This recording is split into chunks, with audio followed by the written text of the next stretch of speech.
Assalamualaikum warahmatullahi wabarakatuh. Apa kabar hari ini anak-anak? Miss harap masih semangat ya belajar meskipun kita sedang berpuasa. Nah, sebelumnya jangan lupa baca doa. Hari ini kita akan mempelajari tematik mapel bahasa Indonesia yang temanya penggunaan tanda baca titik. Nah, tanda baca titik sudah pernah lihat ya nak ya? Nah, dia seperti gambar yang ada Anandaku lihat di dalam kolom itu ya, atau di dalam tanda kurung itu.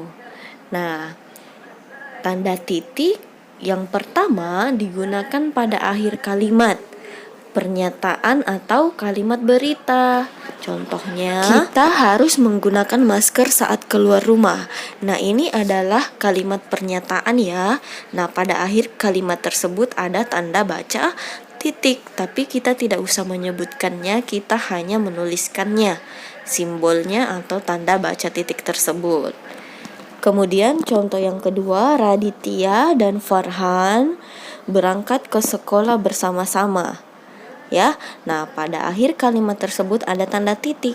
Jadi artinya betul nak ya. Jadi di akhir kalimat itu ada tanda baca titik. Artinya penjelasan kalimat itu sampai di situ. Dan kalau ada tanda titik artinya itu adalah satu kalimat. Nah, kemudian tanda titik digunakan untuk memisahkan angka jam, menit, dan detik pada penulisan waktu. Contoh, pukul 10.30. Pukul 10.30 penulisannya yang benar adalah kita menuliskan 10, kemudian titik, kemudian 30.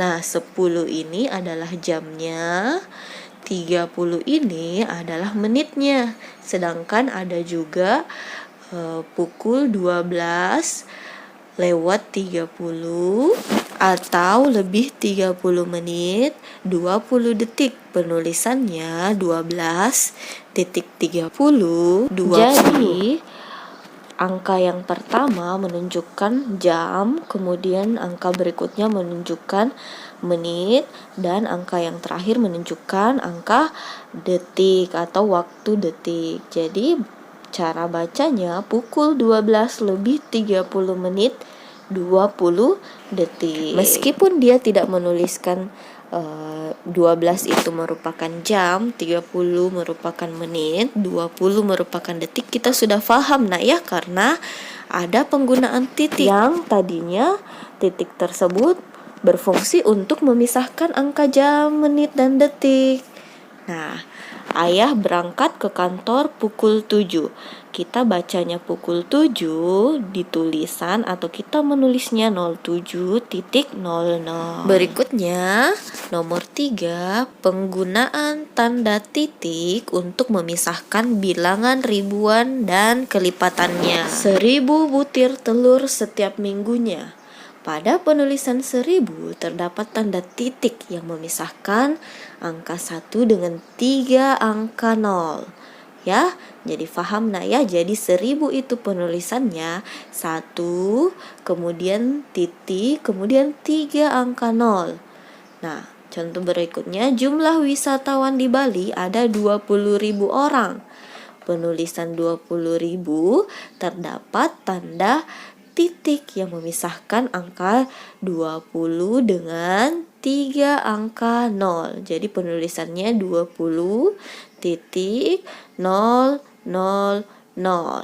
Nah, contoh berikutnya, ibu memberikan uang 10.000 rupiah. Nah, pada penulisan 10.000 terdapat juga tanda titik yang memisahkan angka 10 dengan 3 angka 0 di belakangnya. Sedangkan ada koma, kemudian 2 angka 0 ya, itu berarti adalah rupiah. Jadi bisa kita sepakati nak bahwa tanda titik juga digunakan untuk memisahkan bilangan ribuan atau kelipatannya. Jadi anak-anakku bisa lihat juga di contoh harga yang ada di supermarket ya.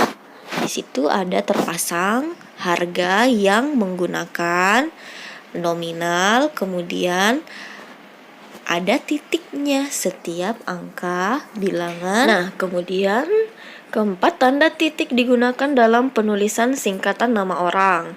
Ya, contohnya sebelum disingkat namanya Muhammad Hasan, kemudian setelah disingkat menjadi M Hasan, penulisannya M titik Hasan. Kalau di kelas kita ada yang namanya M Abias, artinya Muhammad Abias. Nah, M juga ini bisa menjadi Muh, bisa kita singkat Muh, seperti Muhammad Fajrin, Muhammad Nizam, jadi Muh Nizam, penulisannya Muh kemudian titik Fajrin atau Muh titik Nizam.